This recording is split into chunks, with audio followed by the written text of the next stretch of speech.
T V പ്രേക്ഷക സംഗമവും വിടുതൽ ശുശ്രൂഷയും കോലഞ്ചേരിയിൽ 2011 ജനുവരി 31 ശനി. ശുശ്രൂഷകൾ രാവിലെ 10-ന് Saint Peter's college indoor stadium. T V പ്രേക്ഷക സംഗമവും വിടുതൽ ശുശ്രൂഷയും പിറവത്ത് 2015 ഫെബ്രുവരി 7 ശനി. ശുശ്രൂഷകൾ രാവിലെ 10-ന് മാം ഓഡിറ്റോറിയം. സ്വർഗീയവിൽ നിൽക്കുന്ന കവിഞ്ഞൊഴുകുന്ന അനുഗ്രഹത്തിലേക്ക് തൃശ്ശൂരിൽ കാസനോ ഓഡിറ്റോറിയം, ശക്തൻ ബസ് സ്റ്റാൻഡിന് സമീപം. 2015 ഫെബ്രുവരി 12 മുതൽ 15 വരെ. വ്യാഴം, വെള്ളി, ശനി, ഞായർ. ഫെബ്രുവരി 12 വ്യാഴം വൈകിട്ട് 6-ന്. ഫെബ്രുവരി 13, 14, 15 ശുശ്രൂഷകൾ രാവിലെ 10-നും വൈകിട്ട് 6-നും. ആരാധന, വിടുതൽ ശുശ്രൂഷ, വചന പ്രഘോഷണം. തങ്കു ബ്രദറും തോമസ് കുട്ടി ബ്രദറും ശുശ്രൂഷിക്കുന്നു.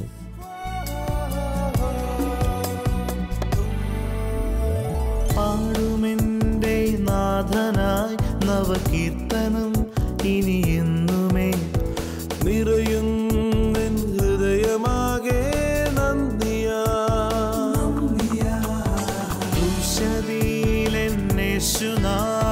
ശാപമാകെ ഏറ്റതാ മുള്ളുകൊണ്ടുള്ളോർ മുടിയായേറ്റതാ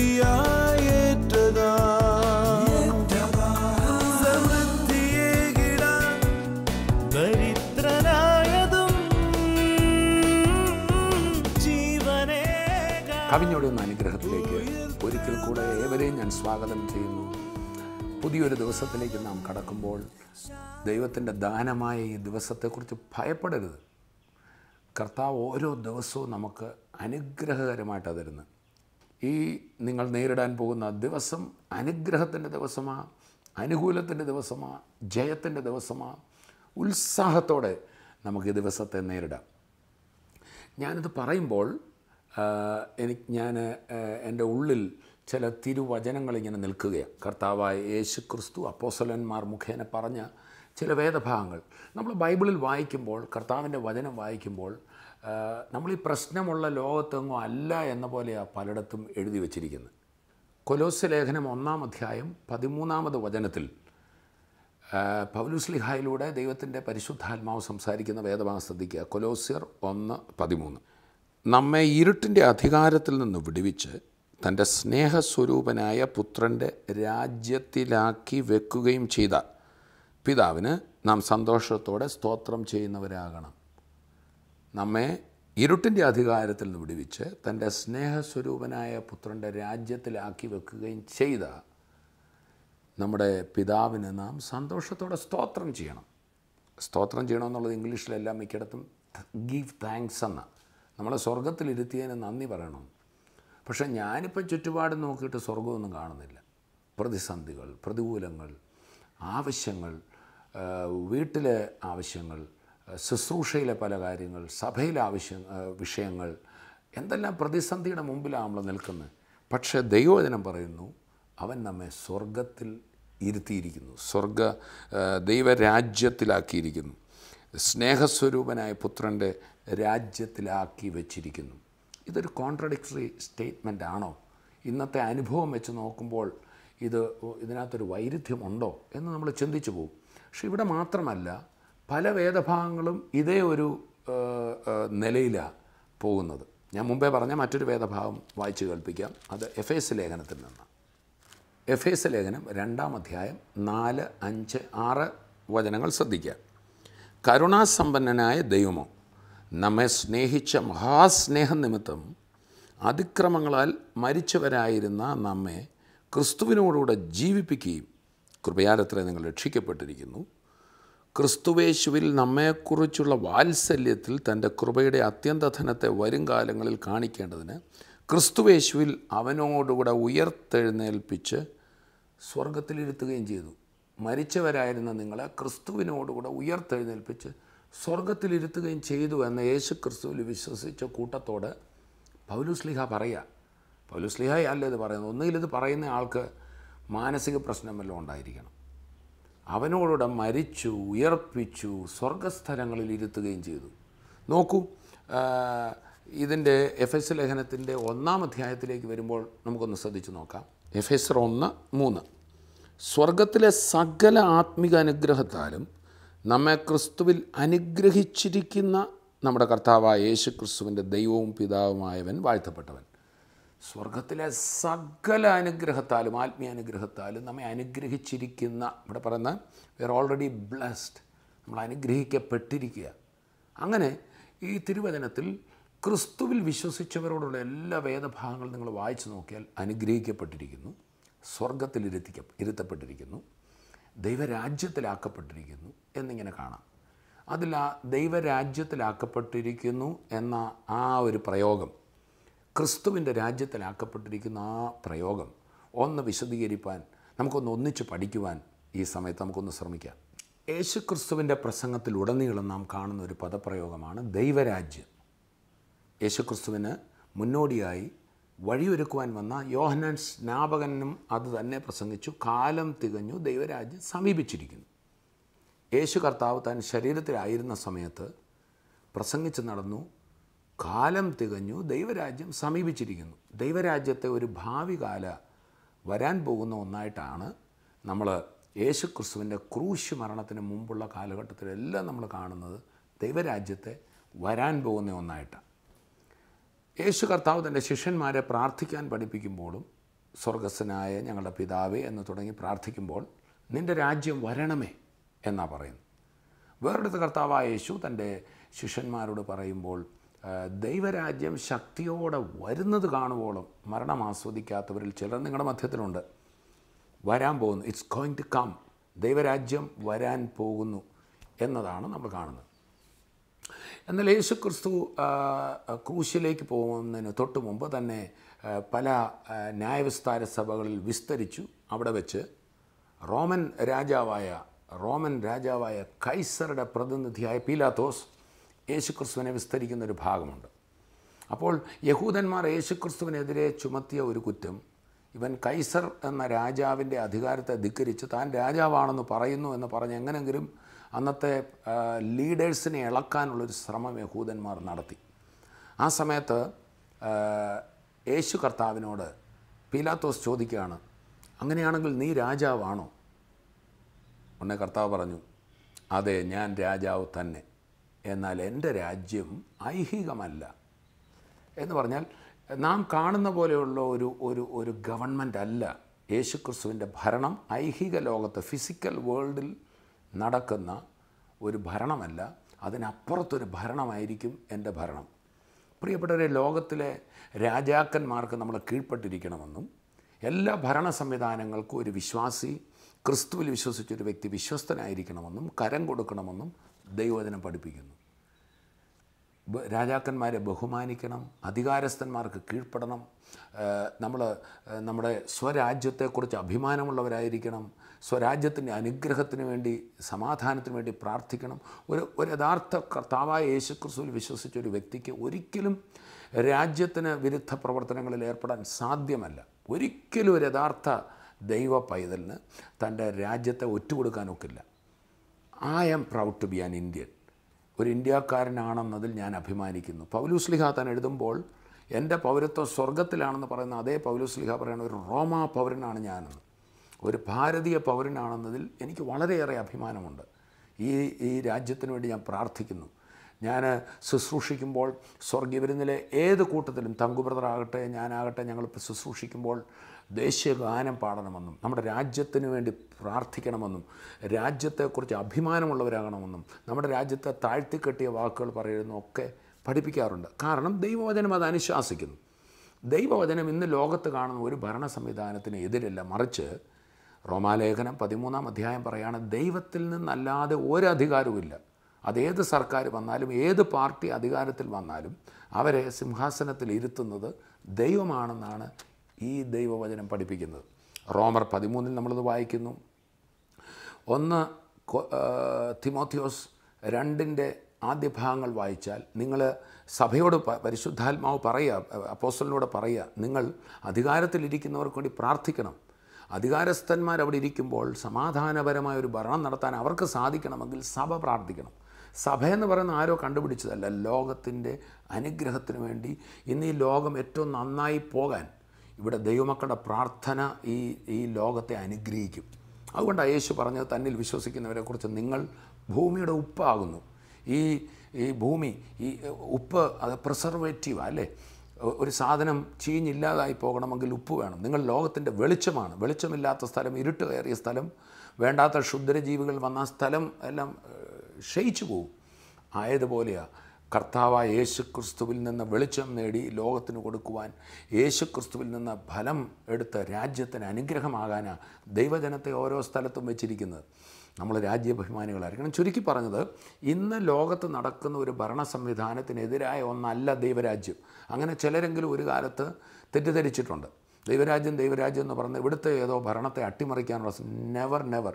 അത് തന്നെയാണ് അന്ന് ചിലർ യേശുക്രിസ്തുവിൻ്റെ അടുക്കൽ വന്ന് ചോദിച്ചു, കൈസർക്ക് കരം കൊടുക്കാമോ? കാരണം കർത്താവ് അന്ന് ശിഷ്യന്മാരെയൊക്കെ കൂട്ടിയപ്പോൾ ഒത്തിരി പേർ തൻ്റെ അടുക്കൽ വന്നപ്പോൾ, 10,000 പേർ വന്നപ്പോൾ, എല്ലാ കാലത്തും ഈ ജനങ്ങൾ ഒരു സ്ഥലത്ത് ആകർഷിക്കപ്പെടുമ്പോൾ, ആരുടെയെങ്കിലും കൂടെ കൂടുമ്പോൾ, ഇത് ഞങ്ങൾക്കൊരു ഭീഷണിയാകുമോ എന്ന് ചിന്തിക്കുന്നൊരു സ്ഥിതിവിശേഷം എല്ലാ കാലത്തും ഉണ്ടായിരുന്നു. അത് അന്ന് യഹൂദ മതം അത് ഭയപ്പെട്ടു. അതുപോലെ തന്നെ പൊളിറ്റിക്കൽ ഭരണാധികാരികൾ അത് ഭയപ്പെട്ടു. ഈ യേശുവിൻ്റെ കൂടെ ഇത്ര ആളെല്ലാം കൂടെ കൂടിയാൽ ഞങ്ങളുടെ സ്ഥാനം പോകുമോ എന്ന ഭയം നിമിത്തം യേശുവിനെ എപ്പോഴും ഒരു സംശയ കണ്ണോടെ അവർ വീക്ഷിച്ചു എന്ന് നമ്മൾ സുവിശേഷങ്ങൾ വായിക്കുമ്പോൾ മനസ്സിലാവും. സോ അവരെന്ത് ചെയ്തു? ഇവൻ കൈസറുടെ ഭരണത്തെ അട്ടിമറിക്കാൻ വല്ലതും വന്നിരിക്കുകയാണോ? അന്ന് തന്നെ യഹൂദന്മാരുടെ രാജ്യം അവർക്ക് നഷ്ടപ്പെട്ട് റോമൻ കൈസർക്ക് കപ്പം കൊടുത്ത് നമ്മൾ ഇന്ത്യ എങ്ങനെ നമ്മൾ ഇംഗ്ലീഷുകാരുടെ ആധിപത്യത്തിന് കീഴിലിരുന്നു, അതുപോലെ റോമൻ കൈസറുടെ പ്രതിനിധി അവരെ ഭരിക്കുന്ന കാലമാണ്. അപ്പോൾ റോമൻ കൈസർ കൊടുക്കുന്ന നാണയങ്ങൾ അവരുടെ ഇടയിൽ പ്രചരിച്ചിരുന്നു. നമുക്ക് ബ്രിട്ടീഷ് രൂപ നമ്മുടെ നാട്ടിൽ നിലനിന്നിരുന്ന പോലെ. അപ്പോൾ റോമൻ ആൾക്കാരുടെ പല ചാരന്മാർ യഹൂദന്മാരുടെ ഇടയിലുണ്ടായിരുന്നു. അവിടെ എന്തെങ്കിലുമൊക്കെ ജനക്കൂട്ടമോ ഒക്കെ നടന്നാൽ ഇന്ന് സെൻട്രൽ ഇൻ്റലിജൻസും നമ്മുടെ സ്റ്റേറ്റ് ഇൻ്റലിജൻസും ഒക്കെ നമ്മുടെ സമൂഹത്തെ നോക്കിക്കൊണ്ടിരിക്കണം, രാജ്യത്തിന് കുഴപ്പമുള്ള എന്തെങ്കിലും ആരെങ്കിലും ചെയ്യുന്നുണ്ടോ. അപ്പോൾ അങ്ങനെ നോക്കുന്നവർക്കൊരു കാര്യം തോന്നി, യേശുക്രിസ്തു എൻ്റെ ഭരണത്തെ അട്ടിമറിക്കാനാണോ എന്ന് അന്നത്തെ റോമൻ അധികാരികൾ തോന്നിയിരിക്കണം. അതിന് യേശുക്രിസ്തുവിൻ്റെ ശുശ്രൂഷകൾ അന്നത്തെ യഹൂദ മതത്തിൻ്റെ അധികാരികൾക്കും അത് രസിച്ചില്ല. കാരണം അവർക്ക് ചെയ്യാൻ കഴിയാത്തത് ക്രിസ്തുവിലൂടെ നടന്നപ്പോൾ, യേശുക്രിസ്തു ചില സത്യങ്ങൾ തുറന്നു പറഞ്ഞപ്പോൾ ക്രിസ്തുവിനെ അവർക്ക് അനഭിമതനായി. എങ്ങനെങ്കിലും യേശുക്രിസ്തുവിനെ തകർക്കണം എന്ന ചിന്ത, അത് ദൈവപുത്രനാണെന്നോ ദൈവത്തിൻ്റെ അവതാരമാണെന്നോ അവർക്ക് മനസ്സിലായില്ല. അങ്ങനെ യഹൂദന്മാരും റോമക്കാരും ഒക്കെ ചേർന്നു പലയിടത്തും വേണ്ടാത്ത ചില കൂട്ടുകെട്ടുകളുണ്ടായി. യേശുക്രിസ്തുവിൻ്റെ അടുക്കൽ ചിലരെ അയച്ചിട്ട് ചോദിക്കുകയാണ്, റോമൻ കൈസർക്ക് കരം കൊടുക്കുന്ന വിഹിതമാണോ അല്ലയോ? ഞങ്ങൾ ടാക്സ് പേ ചെയ്യണോ? അപ്പോൾ കർത്താവിനെ ഒന്ന് പിടിക്കാനാണ്. കർത്താവിൻ്റെ ഐഡിയ എന്തുവാ? എങ്ങനെയെങ്കിലും റോമൻ കൈസറെ ഓടിക്കാനാണോ, അട്ടിമറിയാണോ ശ്രമമെന്ന് അറിയാൻ. പക്ഷേ കർത്താവ് അതിന് കൊടുത്ത മറുപടി, നിങ്ങൾ ആ ടാക്സ് കൊടുക്കുന്ന നാണയം ഒന്ന് തന്നേ. അവരൊരു നാണയം കൊടുത്തു. ഓക്കെ, ഇതിലൊരു ചിത്രമുണ്ടല്ലോ, ഒരു ആരുടെയോ ഒരു രൂപമുണ്ടല്ലോ, ഇതിലെ സ്വരൂപവും മേലെടുത്തും ആരുടേതാ? അവർ പറഞ്ഞു, ഇത് റോമൻ കൈസറുടേതാണ്. കർത്താവ് പറഞ്ഞു, അങ്ങനെയാണെങ്കിൽ കൈസർക്കുള്ളത് കൈസർക്കും ദൈവത്തിനുള്ളത് ദൈവത്തിനും കൊടുപ്പി. ചുരുക്കി പറഞ്ഞാൽ കർത്താവ് അവിടെ എല്ലാം സ്ഥാപിച്ചത് ഈ ലോകത്തെ ഒരു ഭരണ സംവിധാനത്തിനും തൻ്റെ ഭരണ സംവിധാനം എതിരല്ല. മറിച്ച് പീലാത്തോസിനോട് പറഞ്ഞാൽ, എൻ്റെ രാജ്യം ഐഹികമല്ല. ഈ ലോകത്തിലെ ഗവൺമെൻറ്റിൻ്റെ ജോലിയാണ്, ദൈവം ഇവിടെ ആക്കി വെച്ചിരിക്കുന്ന ഗവൺമെൻറ്റുകളുടെ ജോലിയാണ് ശത്രുക്കളിൽ നിന്ന് രാജ്യത്തെ രക്ഷിക്കുക, സിവിൽ സപ്ലൈസ്, ഇവിടുത്തെ ഓരോ കാര്യങ്ങളും, റോഡുകൾ ഉണ്ടാക്കുക, ഇതെല്ലാം അവരെ ഏൽപ്പിച്ചിരിക്കുക. പക്ഷേ മനുഷ്യർക്ക് കൃഷി നന്നായാലും വിദ്യാഭ്യാസം നന്നായാലും ഈ ലോകത്തിലെ എല്ലാ കാര്യങ്ങളും എല്ലാ വകുപ്പുകളും നന്നായി പ്രവർത്തിച്ച് നല്ലൊരു ഭരണം ഇവിടെ ഉണ്ടായാലും മനുഷ്യന് കിട്ടാത്ത ചില കാര്യങ്ങളുണ്ട്. ഈ ലോകത്തിലെ ഒരു മന്ത്രിക്കും കൊടുക്കാൻ കഴിയാത്തൊരു ചില കാര്യങ്ങളുണ്ട്. അതാണ് അത്ഭുത മന്ത്രിയായ യേശു കൊടുക്കുന്നത്. ആ അത്ഭുത മന്ത്രിയുടെ വകുപ്പ് ഈ ലോകത്തിൽ ഒരു രാജ്യവും ഒരു ഗവൺമെൻറ്റും കൈകാര്യം ചെയ്യുന്നില്ല. ആ ഭരണമാണ് എന്ന് പറഞ്ഞാൽ ഈ ലോകത്തിലെ ഒരു സർക്കാരിനും കൊടുക്കാൻ കഴിയാത്ത ഒരു ഭരണം. മനുഷ്യൻ്റെ ഫിസിക്കൽ നീഡ്സിനപ്പുറത്ത് അവൻ്റെ മനസ്സിൽ, അവൻ്റെ ആത്മാവിൽ അവനെ യഥാർത്ഥമായി വിടുവിക്കുന്ന അനുഗ്രഹത്തിലേക്ക് നടത്തുന്നൊരു ഭരണമാണ് ദൈവരാജ്യം. ചുരുക്കി പറഞ്ഞാൽ ദൈവരാജ്യം ലോകത്തിലെ ഭരണ സംവിധാനങ്ങൾക്ക് എതിരല്ലെന്ന് മാത്രമല്ല, ആ ദൈവരാജ്യമാണ് ലോകത്തിലെ ഭരണ സംവിധാനങ്ങളെ ആക്കി വച്ചിരിക്കുന്നത്. നീതി നടത്തുവാൻ, മനുഷ്യർക്ക് വേണ്ട എല്ലാ കാര്യങ്ങളും കൊടുക്കുവാൻ. പക്ഷേ ആ രാജ്യത്തിന് എല്ലാം കൊടുത്തിട്ടില്ല. എന്നാൽ ദൈവരാജ്യം ഏതെങ്കിലും ഒരു ഭരണത്തിന് എതിരാണോ? അതെയാണ്. അതിനെക്കുറിച്ചാണ് ഞാൻ സംസാരിക്കുന്നത്. അവൻ നമ്മെ ഇരുട്ടിൻ്റെ അധികാരത്തിൽ നിന്ന് വിടുവിച്ച് തൻ്റെ സ്നേഹസ്വരൂപനായ പുത്രൻ്റെ രാജ്യത്തിലാക്കി വെച്ചിരിക്കുമെന്ന് കൊലോസ്യർ 1:13 പറയുമ്പോൾ ഇരുട്ടിൻ്റെ ഒരു ഭരണം ഇവിടെ നടക്കുന്നുണ്ട്. അതും ഒരു രാജ്യത്തെക്കുറിച്ചല്ല, അതും ആത്മമണ്ഡലത്തിലാണ്, മനുഷ്യനെ നശിപ്പിക്കുന്ന. നമ്മൾ യേശുക്രിസ്തുവിൻ്റെ ശുശ്രൂഷയിൽ നടന്ന ഒരു വലിയ അത്ഭുത പ്രവൃത്തിയുണ്ട്. ഒരു വ്യക്തി പൈശാചിക ബന്ധനത്താൽ രോഗിയായിരുന്ന ഒരു വ്യക്തിയെ കർത്താവായ യേശുക്രിസ്തു സൗഖ്യമാക്കി. അവൻ്റെ ബന്ധനം മാറി, അവൻ വിടുതലായി കഴിഞ്ഞപ്പോൾ യേശുക്രിസ്തുവിൻ്റെ അടുക്കൽ അന്ന് യഹൂദന്മാരുടെ ചില മതപ്രതിനിധികൾ യേശുവിനെ വിമർശിച്ചിട്ട് പറഞ്ഞു, ഇയാളിലുള്ള ദുരാത്മാവിനെ പുറത്താക്കിയത്, സ്വതന്ത്രനാക്കിയത് ദുരാത്മാ സഹായം ഉപയോഗിച്ച പിശാചിനെ കൊണ്ടാണെന്ന് പറഞ്ഞു. അപ്പോൾ കർത്താവായ യേശു പറഞ്ഞ ഒരു വേദഭാഗം ഞാനൊന്ന് വായിക്കാം. മത്തായി എഴുതിയ സുവിശേഷം 12-ാം അധ്യായത്തിൻ്റെ 26-ാം വാക്യത്തിലാണ് യേശുക്രിസ്തു അതിന് കൊടുത്ത മറുപടി വായിക്കുന്നത്. ഇവിടെ 22 മുതൽ വായിക്കുമ്പോൾ, കുരുടനും ഊമനുമായൊരു ഭൂതഗ്രസ്തനെ യേശുക്രിസ്തുവിൻ്റെ അടുക്കൽ കൊണ്ടുവന്നു. യേശുക്രിസ്തു അവനിലുള്ള ദുരാത്മാവിനെ പുറത്താക്കി അവനെ സൗഖ്യമാക്കി. ഉടനെ പരീശന്മാർ 24-ാം വാക്യത്തിൽ, ഇവൻ ഭൂതങ്ങളുടെ തലവനായ ബേൽസബൂലിനെ കൊണ്ടല്ലാതെ ഭൂതങ്ങളെ പുറത്താക്കുന്നില്ല എന്ന് പറഞ്ഞു. അവൻ അവരുടെ നിരൂപണം അറിഞ്ഞ് അവരോട് പറഞ്ഞത്, ഒരു രാജ്യം തന്നിൽ തന്നെ ഛിദ്രിച്ചുവെങ്കിൽ ശൂന്യമാകും, ഒരു പട്ടണമോ ഗൃഹമോ തന്നിൽ തന്നെ ഛിദ്രിച്ചുവെങ്കിൽ നിലനിൽക്കില്ല. സാത്താനെ പുറത്താക്കുന്നുവെങ്കിൽ അവൻ തന്നിൽ തന്നെ ഛിദ്രിച്ചു പോയല്ലോ, പിന്നെ അവൻ്റെ രാജ്യം എങ്ങനെ നിലനിൽക്കും? അപ്പം രാജ്യം എന്ന് പറഞ്ഞാൽ ഒരു ഭരണം, ഒരു രാജ്യത്വം, എ കിങ്ഡം, ഒരു റൂളാണ്. അപ്പം പിശാചിൻ്റെ തലവനാണ് ലൂസിഫർ എന്ന് പറയും. ആ സാത്താൻ്റെ കീഴിൽ ഒരു എന്താ പറയുന്നത്, വളരെ ക്രമാനുഗതമായ ഒരു ഭരണ സംവിധാനമുണ്ട്. അതുകൊണ്ടാണ് എഫേസ്യ ലേഖനം 6-ാം അധ്യായത്തിൽ നമ്മളിങ്ങനെ വായിക്കുന്നത്, നമുക്ക് പോരാട്ടമുള്ളത് ജഡരക്തങ്ങളിൽ വസിക്കുന്ന മനുഷ്യരോടല്ല. നമുക്കൊരു മനുഷ്യനോട് ശത്രുത്വമില്ല, മതത്തിൻ്റെയോ ജാതിയുടെയോ സഭയുടെയോ നമ്മുടെ അയൽവക്കക്കാരോടോ ഒന്നും പേരിൽ നമുക്ക് ആരോടും വഴക്കില്ല. മറിച്ച് നമുക്ക് പോരാട്ടമുള്ളത് വാഴ്ചകൾ, അധികാരങ്ങൾ, അന്ധകാര ലോകത്തിൻ്റെ അധിപന്മാർ, അഥവാ എന്നിട്ട് പറയാം ദുഷ്ടാത്മസേനകൾ, ആത്മമണ്ഡലത്തിൽ മനുഷ്യനെ കുത്തിയിളക്കുന്ന, മനുഷ്യനെ അഴുക്കാക്കുന്ന, മനുഷ്യനെ തമ്മിൽ ശത്രുക്കളാക്കുന്ന, അവനിൽ വ്യാപരിക്കുന്ന ദുഷ്ടശക്തിയോടാണ് നമുക്ക് പോരാട്ടമുള്ളത്. യേശു പറഞ്ഞു, സാത്താൻ, പിശാചിനും ഒരു ഭരണ സംവിധാനമുണ്ട്.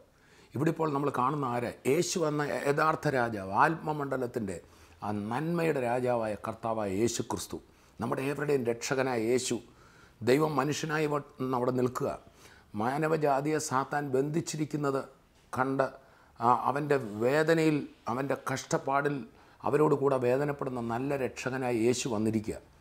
ഇവിടെ ഒരു ഊമനും ചെകിടനുമായ ഭൂതം ബാധിച്ചൊരു വ്യക്തിയെ യേശു സൗഖ്യമാക്കിയിരിക്കുക. ഇപ്പോൾ പരീശന്മാർ പറയുന്നു, നീ ഈ ഭൂതത്തെ പുറത്താക്കിയത് പൈശാചിക ശക്തി ഉപയോഗിച്ച. എന്നാൽ യേശു പറഞ്ഞു, നോ, ഞാൻ ദൈവാത്മാവിനാൽ ഇത് ചെയ്തിരിക്കുന്നു. അതിൻ്റെ അടുത്ത വാക്യത്തിൽ നമ്മളിങ്ങനെ വായിക്കുന്നു, ദൈവാത്മാവിനാൽ ഞാൻ ഭൂതങ്ങളെ പുറത്താക്കുന്നു എങ്കിലോ ദൈവരാജ്യം നിങ്ങളുടെ അടുക്കൽ വന്നെത്തിയിരിക്കുന്നു സ്പഷ്ടം. ഇവിടെയാണ് കർത്താവ് ദൈവരാജ്യത്തിൻ്റെ ശക്തി വെളിപ്പെടുത്തുക. ദൈവത്തിൻ്റെ ആ മഹാരാജ്യത്തിൻ്റെ രാജാവാണ് കർത്താവായ യേശു ക്രിസ്തു. അവൻ കൽപ്പിക്കുന്നത് നടക്കും. സകല അധികാരം അവൻ്റെ കയ്യിലാണ്. അതിന് മുമ്പിലാണ് മാനവജാതിയെ വഞ്ചിച്ച, നശിപ്പിച്ച, ഇന്നും മനുഷ്യൻ്റെ ഹൃദയത്തിൽ കയറി അവനെ റൂൾ ചെയ്യുന്ന പൈശാചിക ശക്തി. അവനൊരു രാജ്യത്വമുണ്ട്, അവനൊരു അധികാര ശക്തിയുണ്ട്. അവനൊരു റിയൽ രാജാവല്ല, പക്ഷേ അവനും ഒരു ഭരണ സംവിധാനമുണ്ട്. ആ ഭരണ സംവിധാനത്തിൽ മനുഷ്യനെ പെടുത്തി, നിരാശയിലാക്കി, ഭയത്തിലാഴ്ത്തി, ആത്മഹത്യ ടെൻഡൻസിയിലാക്കി, രോഗത്തിലാക്കി, ബന്ധനങ്ങളിലാക്കി, കുടുംബ വഴക്കുകളിലാക്കി. ഇതെല്ലാം ദുഷ്ടരാജാവിൻ്റെ പണികളാണ്, പിശാചിൻ്റെ പദ്ധതികളാണ്. അതിനെതിരെയാണ് കർത്താവായ യേശു ക്രിസ്തുവിൻ്റെ സന്ധിയില്ലാത്ത സമരം. ചുരുക്കി പറഞ്ഞാൽ, ഞാൻ പറഞ്ഞ കാര്യം, ഇതുവരെ പറഞ്ഞ കാര്യം ഒന്ന് ചുരുക്കട്ടെ. യേശു ക്രിസ്തു എന്ന രാജാതിരാജാവിന് ഈ ലോകത്തിൽ ഒരു ഭരണ സംവിധാനത്തോടും എതിരില്ലെന്ന് മാത്രമല്ല, സകല ഭരണ സംവിധാനങ്ങളും ദൈവത്താൽ ആക്കി വെക്കപ്പെട്ടിരിക്കുകയാണ്. സകല ഭരണ സംവിധാനങ്ങളും കർത്താവായ യേശു തൻ്റെ തിരുഹിതത്താൽ ആക്കി വെച്ചിരിക്കുക. എന്നാൽ മാനവജാതിയെ നശിപ്പിച്ചുകൊണ്ടിരിക്കുന്ന, തകർത്തുകൊണ്ടിരിക്കുന്ന, പൈശാചിക ബാധകളിട്ടവനെ ബന്ധിക്കുന്ന ദുഷ്ടൻ്റെ രാജ്യത്തിനെതിരെയാണ് യേശുക്രിസ്തുവിൻ്റെ അധികാരം വെളിപ്പെടുന്നത്. അങ്ങനെ തൻ്റെ ശുശ്രൂഷ കാലങ്ങളിൽ നിങ്ങൾ സുവിശേഷങ്ങൾ ഓരോ ഭാഗങ്ങളും വായിച്ചാൽ ദുഷ്ട സാത്താൻ്റെ ബന്ധനത്തിലായിരുന്ന അനേകരെ കർത്താവ് വിടുവിച്ചു.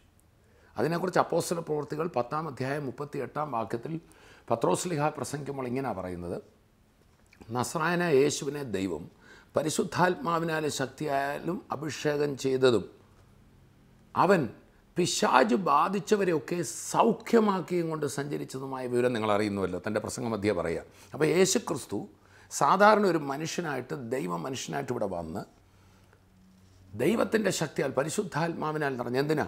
സാധാരണ മനുഷ്യരായ നമുക്കൊരു മാതൃകയാകാൻ.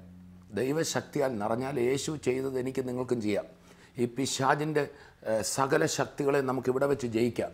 അവൻ്റെ ഭരണ സംവിധാനത്തിൽ അവൻ ചെയ്യുന്ന ക്രിയകളുടെ മേൽ നമുക്ക് ജയമെടുക്കാം. അവൻ്റെ തന്ത്രങ്ങളെ നമുക്ക് തിരിച്ചറിയാം. പിശാച് നമ്മളോട് ഒരാൾ നമ്മളെ എതിർത്താൽ സാത്താൻ നമ്മുടെ മനസ്സിൽ പറയും, നീ തിരിച്ച് ചെയ്തു തരും. പക്ഷെ വാസ്തവത്തിൽ ഞാൻ പരാജയപ്പെടുക. പക്ഷേ കർത്താവിൻ്റെ രാജ്യം, ദൈവരാജ്യം നമ്മളോട് സംസാരിക്കും, നന്മയാൽ തിന്മയെ ജയിക്കുക. നന്മയ്ക്കായിരിക്കും ആത്യന്തിക ജയം. സോ നന്മ കൊണ്ട് തിന്മയുടെ രാജ്യത്തെ ജയിക്കുന്ന നന്മയുടെ മൂർത്തിയായ ദൈവം മനുഷ്യനായിട്ട് ഇവിടെ വന്നു. സാധാരണ ഒരു മനുഷ്യനായി അവൻ പൈശാചിക ബന്ധനത്തിലായിരുന്നവരെയൊക്കെ വിടുവിച്ചു, രോഗികളെ സൗഖ്യമാക്കി, ബന്ധനസ്ഥരെ വിമോചിതരാക്കി, അങ്ങോട്ടും ഇങ്ങോട്ടും വഴക്കും കയ്പും പകയും പിണക്കവുമായിരുന്നവരെ വിടുവിച്ചു. പ്രിയരെ, ഇന്ന് നമ്മുടെ മധ്യത്തിൽ നമ്മളിത് കണ്ടുകൊണ്ടിരിക്കുക. യേശുക്രിസ്തു 2000 വർഷം മുമ്പ് കാൽവരി കുരിശിൽ മരിച്ച് അടക്കപ്പെട്ട് ഉയർത്തപ്പോൾ പിശാചിന് എൻ്റെയും നിങ്ങളുടെ മേലുള്ള ലീഗൽ റൈറ്റ്സ് മുഴുവൻ തീർന്നു.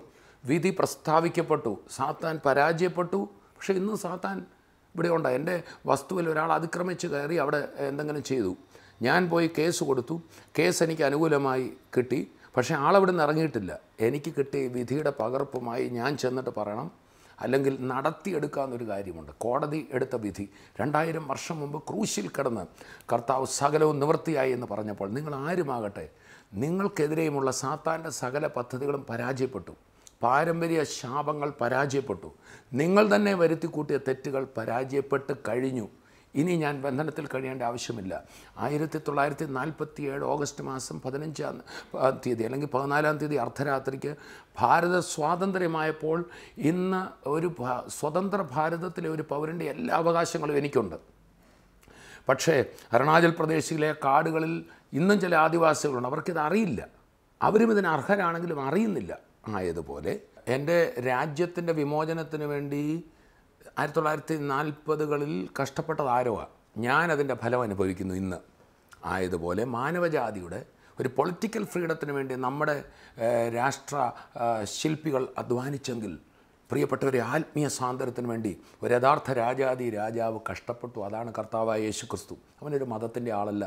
സകല മാനവജാതിയുടെ മേലുള്ള പാപത്തിൻ്റെ മേൽക്കൈ, പാപം, ഇവനെ വിടുവിക്കരുതെന്ന് പറഞ്ഞു തന്ന പാപം, ഇവനെ വിടുവിക്കരുത്, ഇവനെ എൻ്റെ കയ്യിൽ നിന്ന് വിടുവിക്കുന്ന കാണട്ടെ എന്ന് പറഞ്ഞ പിശാച്, പാരമ്പര്യ ശക്തികൾ, രോഗബന്ധനങ്ങൾ, അവയുടെ മേൽ ലീഗലി നിയമപ്രകാരം പൂർണ്ണ സ്വാതന്ത്ര്യം സകല മാനവജാതിക്കും കർത്താവായ യേശു ക്രിസ്തു ക്രൂശിൽ വെച്ച് തന്നു കഴിഞ്ഞു. അതാ ദൈവരാജ്യം. അവിടെ രോഗസൗഖ്യമുണ്ട്, അവിടെ വിടുതലുണ്ട്, അവിടെ പ്രതികൂലങ്ങളിലും മുമ്പോട്ട് പോകുന്ന അത്ഭുത വഴികളുണ്ട്. ഇന്ന് നിങ്ങൾക്കും കർത്താവ് ദാനം ചെയ്യുക. നമുക്ക് പ്രാർത്ഥിക്കാം. യേശു ക്രിസ്തുവിൻ്റെ നാമത്തിന് മുമ്പിൽ, യേശു കർത്താവിൻ്റെ വാക്കിന് മുമ്പിൽ അന്ന് ഒരു ഭൂതഗ്രസ്തനായ മനുഷ്യൻ, ഊമനും ചെകിടനുമായിരുന്ന മനുഷ്യൻ്റെ ഉള്ളിലെ രോഗശക്തി വിട്ടുമാറിയെങ്കിൽ ഇപ്പോൾ തന്നെ അതേ യേശുവിൻ്റെ നാമമാണ് ഞാൻ പറയുന്നത്. ആ കർത്താവ് തന്ന അധികാരത്തിൽ നിന്ന് ഇന്ന് ഞാൻ പറയുന്നു, ആ പൈശാചിക ബന്ധനം അഴിഞ്ഞു മാറും. ആ ആത്മഹത്യ ചിന്ത നിങ്ങളെ വിട്ടുമാറും. ആ മദ്യപാന ശക്തി നിങ്ങളെ വിട്ടുമാറും. അത് പൈശാചിക രാജ്യത്തിൻ്റെ പ്രവൃത്തിയാണ്. ആ നിരാശ, ആ ഭയം, ആ രോഗം ഇപ്പോൾ വിട്ടുമാറാൻ പോവുക. നിങ്ങൾ രോഗമുള്ള ഭാഗത്ത് വിശ്വാസത്തോടെ കരം വെക്കുക. യേശുവിൻ്റെ നാമം പറയുക. നിങ്ങൾ കേട്ടുകൊണ്ടിരിക്കുന്ന മുറിയിൽ ഇപ്പോൾ തന്നെ കർത്താവിൻ്റെ സാന്നിധ്യം ഇപ്പോൾ തന്നെ ഉണ്ട്. ഇപ്പോൾ തന്നെ ദൈവശക്തി നിങ്ങളെ തൊടുകയാണ്. നാളുകളായി ബന്ധിച്ചു വെച്ചിരുന്ന വിഷയങ്ങൾ, ഭാര്യ ഭർത്തൃ ജീവിതത്തിലെ തകർച്ചകൾ, പ്രശ്നങ്ങൾ, കുഞ്ഞുങ്ങളുടെ തകർച്ചകൾ, വിദ്യാഭ്യാസ പ്രശ്നങ്ങൾ, എന്തുമാകട്ടെ, യേശുവിൻ്റെ നാമത്തിൽ ദൈവരാജ്യത്തിൻ്റെ ശക്തിയാൽ ബന്ധനങ്ങൾ അഴിയുന്നു. കർത്താവേ, ഇപ്പോൾ ഈ പ്രാർത്ഥിക്കുന്ന നിമിഷം അങ്ങയുടെ കരം ഇത് കേട്ടുകൊണ്ടിരിക്കുന്ന ഓരോ വ്യക്തികളുടെ മേലും വ്യാപരിക്കട്ടെ. രോഗബന്ധനങ്ങൾ അഴിയട്ടെ. കർത്താവിൻ്റെ ഉള്ളിൽ വ്യക്തമായി പറയുന്നു, ഹാർട്ടിൻ്റെ ബ്ലോക്ക് വിട്ടുമാറുന്നു, അസ്ഥികളുടെ പ്രശ്നങ്ങൾ വിട്ടുമാറുന്നു. ഒരു ഡോക്ടറും ചികിത്സിച്ചിട്ടും ഭേദമാകാതെ ചില ബാധകൾ, ദുഷ്ടസാത്താനിട്ട കെട്ടുകൾ ഈ നിമിഷം വിടുതലാകുക. പറയുകയാണ്. അത്ഭുത വിടുതലാകട്ടെ, കുടുംബ ജീവിതങ്ങൾ അനുഗ്രഹിക്കപ്പെടട്ടെ, മദ്യപാന ശക്തികൾ, ഡ്രഗ് അഡിക്ഷൻ യേശുവിൻ്റെ നാമത്തിൽ മാറട്ടെ. തകർക്കുന്ന എല്ലാ ശക്തികളും, നിരാശകൾ, ഭയങ്ങൾ, ആത്മഹത്യയ്ക്കുള്ള വാസനകൾ, പ്രതികാരവാഞ്ചകൾ ഇപ്പോൾ വിട്ടുമാറട്ടെ. യേശുവിൻ്റെ ദിവ്യ സമാധാനം ഹൃദയങ്ങളിൽ വാഴട്ടെ. ആ ദൈവരാജ്യത്തിൻ്റെ സന്തോഷം കൊണ്ട് നിറയട്ടെ. കർത്താവേ, ഈ ജനത്തെ ഭരിച്ച് അവരുടെ ഹൃദയങ്ങളിൽ വാണ്, കുടുംബങ്ങളിൽ വാണ്. ആ സ്വർഗം അവർ ഭൂമിയിൽ ആസ്വദിക്കട്ടെ. ഞങ്ങളെ സ്വർഗ സ്ഥലങ്ങളിൽ ഇരുത്തിയിരിക്കുകയാണല്ലോ. പൈശാചിക ബന്ധനങ്ങൾ ഭവനങ്ങൾ നഴിയട്ടെ. യഥാർത്ഥ ക്രിസ്ത്യാനിത്വം ഒരു മതമല്ലല്ലോ കർത്താവേ, അതൊരു അനുഭവമാണല്ലോ, അത് ഹൃദയത്തിൻ്റെ സന്തോഷമാണല്ലോ. അത് ഈ മക്കൾ അനുഭവിക്കട്ടെ. ഞാൻ അനുഗ്രഹിക്കുന്നു. കർത്താവ് അത് ചെയ്തതിനായി സ്തോത്രം. യേശുവിൻ നാമത്തിൽ തന്നെ ആമേൻ. പ്രാർത്ഥിച്ചുകൊണ്ടിരിക്കുമ്പോൾ ഹാർട്ട് ബ്ലോക്കുകൾ മാറുന്നത് ആത്മാവിൽ ഞാൻ അറിഞ്ഞു. രോഗബന്ധനങ്ങൾ അഴിയുന്നത്, നിങ്ങളുടെ വിടുതലുകളെക്കുറിച്ച് കേൾക്കാൻ ഞങ്ങൾ വളരെ സന്തോഷത്തോടെ കാത്തിരിക്കുന്നു. ഈ നമ്പറുകളിൽ ഏത് സമയവും നിങ്ങൾക്കൊന്ന് വിളിക്കാം, പ്രാർത്ഥനാവശ്യങ്ങൾ പറയാം, നിങ്ങളുടെ സാക്ഷ്യങ്ങൾ പറയാം. കർത്താവ് നിങ്ങളെ ധാരാളമായി അനുഗ്രഹിക്കട്ടെ. അവൻ നമ്മെ ഇരുട്ടിൻ്റെ രാജ്യത്തിൽ നിന്ന് വിടുവിച്ച് ഉന്നത രാജ്യത്തിൽ, സന്തോഷ രാജ്യത്തിൽ ആക്കി വച്ചിരിക്കുന്നു. ജയത്തിൻ്റെ ജീവിതം നയിക്കുക. അടുത്ത പ്രോഗ്രാമിൽ വീണ്ടും കാണും വരെയും കർത്താവ് തൻ്റെ കൃപയിൽ നമ്മെ സൂക്ഷിക്കട്ടെ. I bless you in Jesus name. TV പ്രേക്ഷക സംഗമവും വിടുതൽ ശുശ്രൂഷയും കോലഞ്ചേരിയിൽ 2011 ജനുവരി 31 ശനി. ശുശ്രൂഷകൾ രാവിലെ 10-ന് Saint Peter's college indoor stadium. TV പ്രേക്ഷക സംഗമവും വിടുതൽ ശുശ്രൂഷയും പിറവത്ത് 2015 ഫെബ്രുവരി 7 ശനി. ശുശ്രൂഷ രാവിലെ 10-ന് മാം ഓഡിറ്റോറിയം. സ്വർഗീയവിൽ നിന്നൊരുക്കുന്ന കവിഞ്ഞൊഴുകുന്ന അനുഗ്രഹത്തിലേക്ക് തൃശ്ശൂരിൽ കാസിനോ ഓഡിറ്റോറിയം, ശക്തൻ ബസ് സ്റ്റാൻഡിന് സമീപം. 2015 ഫെബ്രുവരി 12 മുതൽ 15 വരെ. വ്യാഴം, വെള്ളി, ശനി, ഞായർ. ഫെബ്രുവരി 12 വ്യാഴം വൈകിട്ട് 6-ന്. ഫെബ്രുവരി 13, 14, 15 ശുശ്രൂഷകൾ രാവിലെ 10-നും വൈകിട്ട് 6-നും. ആരാധന, വിടുതൽ ശുശ്രൂഷ, വചന പ്രഘോഷണം. തങ്കു ബ്രദറും തോമസ് കുട്ടി ബ്രദറും ശുശ്രൂഷിക്കുന്നു.